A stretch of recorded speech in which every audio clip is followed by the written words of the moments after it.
जय हिंद साथियों। 14 अप्रैल 1891 की बात है। गर्मी का एक साधारण सा दिन, न कोई त्योहार न कोई उत्सव, सब कुछ शांत था। महाराष्ट्र के एक छोटे से गांव मऊ में रामजी सकपाल के घर एक बच्चा जन्म लेता है। न कोई बधाई, न कोई ढोल, न कोई नगारा। आसपास के लोगों के लिए दिन भी बाकी दिनों की तरह ही समान था। किसी को यह यहाँ तक अंदाजा नहीं था कि इतिहास के पन्नों में सुनहरी इबारत लिखने वाला योद्धा जन्म ले चुका है। किसी ने सोचा तक नहीं था कि बच्चा एक दिन समाज के सबसे कमजोर वर्गों का आवाज बनेगा। कोई नहीं जानता था ये बच्चा संविधान का जनक कहलाएगा। कोई नहीं जानता था कि ये बच्चा डॉक्टर भीमराव अंबेडकर कहलाएगा। ये बच्चा सिर्फ अपने हक के लिए नहीं, उन करोड़ों हक के लिए लड़ेगा जिनकी आवाज सदियों से दबाया जा रहा है। जिसने हमें बोलने का अधिकार दिया, हमें इंसान समझा, जिसने हमारी चुप्पी को आवाज दी, वो कोई आम इंसान नहीं था दोस्तों, वो थे डॉक्टर भीमराव अंबेडकर। नमस्कार साथियों, आज हम उस महानायक के बारे में जानने जा रहे हैं जिसने भारत को एक नया रास्ता दिखाया। ये कहानी है साहस, संघर्ष और समता की। ये कहानी है बाबा साहेब भीमराव अंबेडकर की। ये कहानी है बाबा साहेब भीमराव अंबेडकर की। तो चलिए इनके जन्म की बात करते हैं। इनका जन्म 14 अप्रैल 1891 ईस्वी में मोहम्मद प्रदेश के छोटा सा नगर में हुआ था। महार जाति से आते थे, जिसे अछूतों का जाति कहा जाता था, निम्न जाति कहा जाता था। बचपन में काफी भेदभाव इनके साथ मिला। इन्हें पानी तक नहीं छूने दिया, यहाँ तक कि कक्षा से पीछे बिठाया गया और हमेशा साफ सुथरा इन्हीं से करवाया गया। इनको चप्पल पे बिठाया गया, एक बैठने के लिए बेंच भी नहीं था इनके लिए। लेकिन पिताजी रामजी सकपाल ने शिक्षा पर ही जोर दिया। पढ़ाई के लिए अथक मेहनत की इन्होंने। इनका कथन था कि मुझे अपने पैरों पर खड़ा होना है, इसीलिए मुझे पढ़ाई करनी होगी। यही था इनका आत्मबल। इनकी शिक्षा की बात करूं तो 1907 में मैट्रिक पास करने वाले पहले दलित छात्र बने थे। 1912 में बॉम्बे विश्वविद्यालय से अर्थशास्त्र और राजनीतिक में स्नातक की। 1913 में स्कॉलरशिप में कोलंबिया यूनिवर्सिटी में अमेरिका गए थे, स्कॉलरशिप मिले थे। तो 1915 में एमए और अर्थशास्त्र पीएचडी की थी। 1916 में जाति का उद्गम और उसका विकास पर शोधन किया था। 1916 से 23 तक लंदन स्कूल ऑफ इकोनॉमिक्स में दिए हुए इंसान थे ये। एल्फिंस्टन कॉलेज से ग्रेजुएशन की थी, फिर अमेरिका कोलंबिया विश्वविद्यालय मास्टर डिग्री यानी पीएचडी की। इंग्लैंड के लंदन स्कूल ऑफ इकोनॉमिक्स से लॉ की पढ़ाई किया था। इनका कथन, पढ़ाई ही सबसे बड़ा हथियार है जिससे समाज बदला जा सकता है। ये सिद्धांत भीमराव अंबेडकर साहब के थे।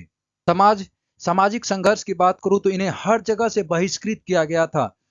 हितकारिणी सभा की स्थापना इन्होंने 1924 में किया था और 1927 ईस्वी में महार सत्याग्रह किया, जो छुआछूत के विरोध यानी पानी पीने के अधिकार के लिए इसने एक प्रोटेस्ट किया था, जिसे महार सत्याग्रह कहते हैं।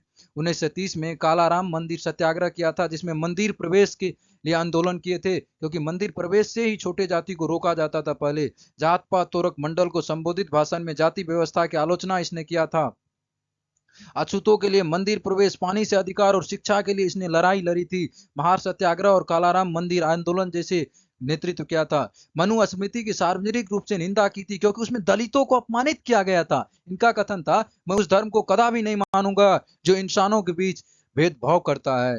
स्वतंत्र मजदूर पार्टी की स्थापना 1936 में की थी। स्वतंत्र मजदूर पार्टी की स्थापना कब की थी? 1936 में। और 1942 में वासरा की कार्यकारी परिषद के श्रम मंत्री बने थे। क्या बने थे? श्रम मंत्री बने थे। दलितों के लिए राजनीतिक अधिकार और आरक्षण की मांग इसी ने की थी। 1947 ईस्वी में इन्होंने भारत के स्वतंत्र होने पर संविधान मसौदा समिति के अध्यक्ष भी बने थे और संविधान का जनक भी बाबा साहेब भीमराव अंबेडकर को ही कहा जाता है। संविधान निर्माण में 1947 से 50 तक का टाइम लगा। 50 को भारत गणराज्य बना यानी संविधान लागू हुआ था और बाबा साहेब को भारतीय संविधान का जनक भी कहा जाता है। संविधान में समानता, धर्मनिरपेक्ष, स्वतंत्रता और आरक्षण की व्यवस्था की थी। भारत की आजादी के बाद संविधान निर्माण में डॉक्टर बाबा साहेब भीमराव अंबेडकर का बहुत बड़ा सहयोग था। उन्होंने ऐसा संविधान बनाया था, इस टाइप से संविधान का हो जो संविधान सभी को समानता देता हो, सभी के अधिकार की रक्षा करता हो, आरक्षण के माध्यमों से पिछड़ों को अवसर देता हो।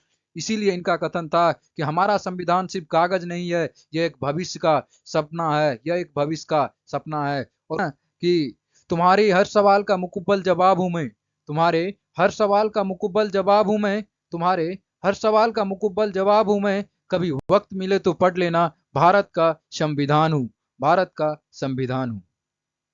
तो चलिए आगे बढ़ते हैं। आगे देखिए, बौद्ध धर्म ग्रहण किए। इन्होंने जातिवाद और छुआछूत से तंग आ गए थे, जिसके कारण इसने बौद्ध धर्म को मान लिया था। और 14 अक्टूबर 1956 ईस्वी को नागपुर में 5 लाख अनुयायियों के साथ बौद्ध धर्म को स्वीकार किया था। कितने लाख अनुयायी थे? 5 लाख अनुयायी के साथ 21 प्रतिज्ञा ली थी। ब्राह्मणवाद को अस्वीकार किया था। बौद्ध धर्म के माध्यम से सामाजिक न्याय का संदेश लिया था। ये वही ब्राह्मण है ना जो कहते हैं मैं अहिंसावादी हूँ। वो ये वही पंडित जी सब है ना जो हर एक शुभ काम में अशुभ करवाते हैं, फिर भी उनको शुभ शुभ का नाम देते हैं। क्या आपको लगता है कि किसी के शादी कोई भी शुभ अवसर हो उसमें किसी भी जीव की हत्या होनी चाहिए? ये कौन सी परंपरा है? इसको कौन जोड़ा है? किसी घर में किसी की बेटी की शादी होती है और उस घर में किसी जीव का हत्या होता है। ये शुभ काम है? ये अशुभ काम है? तो चलिए आगे बढ़ते हैं हम सब। उन्होंने 14 अक्टूबर 1956 को बौद्ध धर्म स्वीकार किया था और लाखों लोगों को उनके साथ जोड़ा था। इनका कथन था, बाबा साहब का कहना था कि मैं हिंदू पैदा तो नहीं हुआ, ये मेरे बस में था भी नहीं, लेकिन मैं हिंदू नहीं मरूंगा, ये तो मेरे बस में है। 6 दिसंबर 1956 को दिल्ली में इनका निधन हो गया। 6 दिसंबर 1956 को इन्होंने भारत माता को छोड़कर सदा के लिए चले गए और इनका निधन दिल्ली में हुआ। 1990 ईस्वी में मरणोपरांत भारत रत्न सम्मान से सम्मानित किया बाबा साहब को। भारत सहित विश्व भर में आज भी करोड़ों लोगों के आशा बने हुए हैं बाबा साहब। लाखों की संख्या में हर साल लोग दीक्षा भूमि और भीम जन्मभूमि पर श्रद्धांजलि देने के लिए आते हैं। दीक्षा भूमि और भीम भूमि पर श्रद्धांजलि देने के लिए आते हैं। कथन था कि शिक्षित बनो, संगठित रहो और संघर्ष करो। शिक्षित बनो, संगठित रहो और संघर्ष करो। इसका कथन था कि मैं उस धर्म को मानता हूं जो स्वतंत्रता, समता और समानता के बंधुत्व सिखाता हो।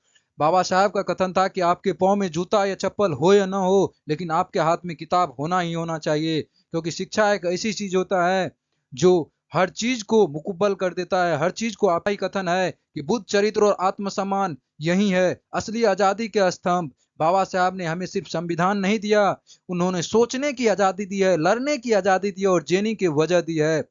अंत में हम यही सिर्फ कहना चाहेंगे कि वो सिर्फ एक इंसान ही नहीं थे, वो तो एक क्रांति थे। वो सिर्फ एक इंसान नहीं थे, वो एक क्रांति थे। जब तक सूरज चांद रहेगा, अंबेडकर तेरा नाम रहेगा, अंबेडकर तेरा नाम रहेगा। जय हिंद, जय भारत। मिलते हैं नेक्स्ट वीडियो में।